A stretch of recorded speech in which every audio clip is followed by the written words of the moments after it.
ఎన్నికల వేళ జనసేనకు కలిసొస్తున్నట్లే కనిపిస్తోంది. వివిధ పార్టీలకు చెందిన కీలక నేతలు, సినీ ప్రముఖులు వరుసగా పార్టీలో చేరుతున్నారు.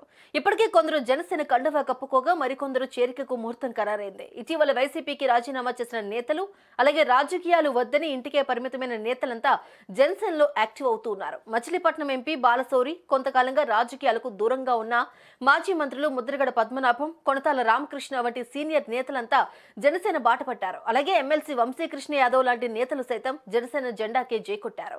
ఉన్నట్టుండి జనసేన ఒక్కసారిగా భీకర ఫామ్ ని చూపించడంతో టీడీపీ కొంత ఆలోచనలో పడినట్లుగా కనిపిస్తోంది.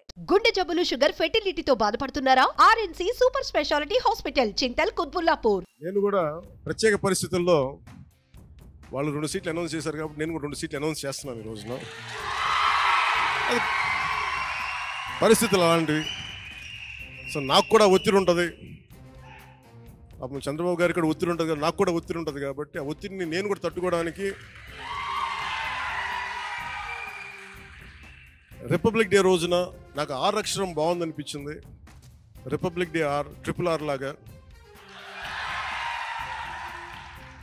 రిపబ్లిక్ డే రోజున రాజోలు రాజానగరం సీట్లు నేను అనౌన్స్ చేస్తాను. నిజానికి తెలుగుదేశం పార్టీతో పోల్చుకుంటే జనసేన పార్టీ చాలా చిన్న పార్టీగా చెప్పుకోవచ్చు. నిన్న మొన్నటి వరకు అభిమానులే తప్ప పార్టీని ముందుండి నడిపే నాయకులే జనసేనకు కరువయ్యారు. క్షేత్రస్థాయిలో కేడర్ ఉన్న జనసేనతో పొత్తు పెట్టుకుంటే రాజకీయంగా తమకు లాభిస్తుందని టీడీపీ నేతలు ఆశించారు. అయితే ఇప్పుడు ఒక్కసారిగా సీన్ మారింది.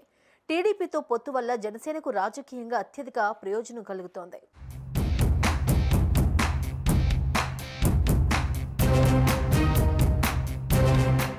జనసేనలో చేరితే పొత్తులో భాగంగా తమకే టికెట్ లభిస్తుందన్న ధీమా ఆ నాయకుల్లో కనిపిస్తోంది. తాజాగా కొనతాల రామకృష్ణ జనసేనలో చేరుతూ ఉండడం వెనుక ఆయనకు అనకాపల్లి నుంచి ఎంపీ అభ్యర్థిగా బరిలో దింపడానికి పవన్ గ్రీన్ సిగ్నల్ ఇచ్చినట్టు ప్రచారం జరుగుతోంది. అలాగే ముద్రగడ పద్మనాభం ఆయన కుమారుడికి సీట్లు ఇచ్చేందుకు పవన్ ఓకే అన్నట్లు చెబుతున్నారు. జనసేనలో నాయకులు లేరని, సీట్లు ఇచ్చి అభ్యర్థులను కూడా తామే పంపుతామని అనుకున్న టీడీపీకి ఈ పరిణామాలు షాకిస్తున్నాయి. జనసేన బలపడుతున్న తీరు చూస్తున్న కొందరు పవన్ లాంటి ప్రజా లీడర్ రాజకీయంగా బలపడితే తమకు ప్రమాదమే అన్న ఆందోళన కనబరుస్తూ ఉన్నారు.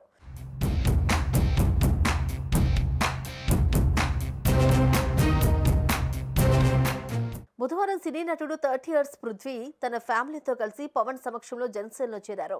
స్టార్ కొరియోగ్రాఫర్ జానీ మాస్టర్ కూడా పవన్ చేతుల మీదుగా జనసేన కండువా కప్పుకున్నారు. త్వరలోనే 2 మాజీ మంత్రులు, వైసీపీకి చెందిన సిట్టింగ్ ఎంపీ జనసేన పార్టీలో చేరబోతున్నారు.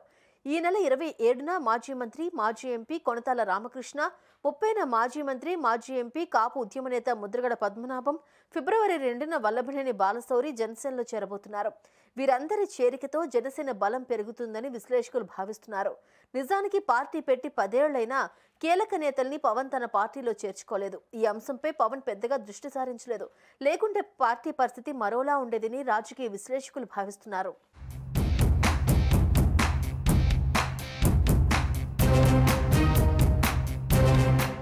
ఈసారి ఎన్నికలు జనసేన పార్టీకి బాగా కలిసొస్తున్నట్టే కనిపిస్తూ ఉన్నాయి.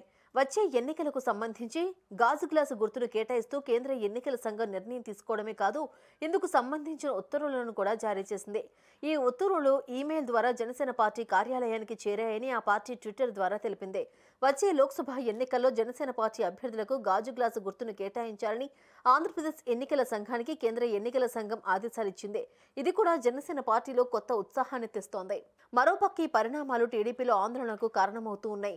నిన్న మొన్నటి వరకు 40 సీట్లకు లోపే జనసేనకు సర్దుదామని భావించిన టీడీపీని జనసేన బలం కంగారు పెడుతోంది. జనసేనాని లెక్క రోజురోజుకు పెరుగుతున్నట్టు కనిపిస్తోంది. ఎన్నికలు సమీపిస్తున్న కొద్దీ తన బలగాన్ని కూడగట్టి మిత్రపక్షానికి సవాల్గా మారుతున్నారు జనసేనాని. టీడీపీ బలంగా ఉన్న నియోజకవర్గాలలో సైతం జనసేన బలపడుతూ వస్తోంది. దీంతో పొత్తులో జనసేనకు సీట్లు సర్దుబాటు టీడీపీకి కత్తి మీద సామేనని రాజకీయ విశ్లేషకులు అంచనా వేస్తున్నారు.